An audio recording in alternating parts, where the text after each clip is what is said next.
Ganito nga ka-inspired si kabayan Justin Noype Brownlee sa laro niya kontra Kesatria. Nanood ba naman ang kanyang anak na si Jai? Napahawak na lamang sa kanyang ulo itong si ate. Dicky III halos wasakin ng ring sa dunk niyang ito.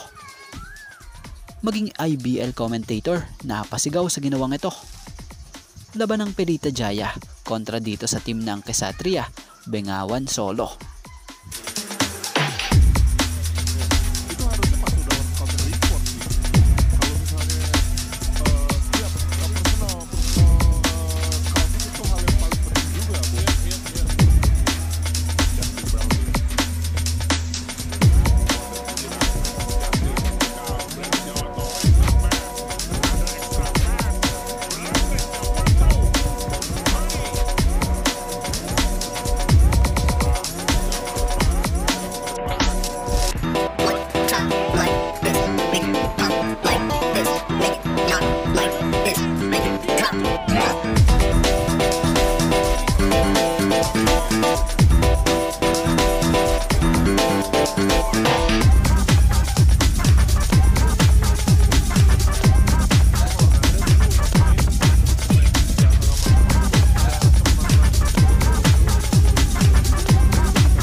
Natapos ang first half tabla sa 39 ang score dito.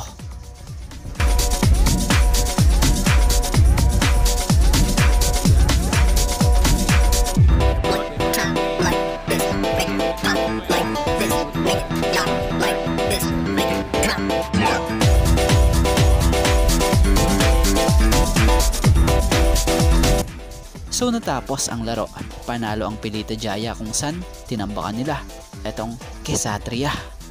Sa laro ngang ito, gumawa ng double-double performance na naman etong si kabayan Justin Noype Brownlee na nagtala ng 10 points, 10 rebounds, and 5 assists.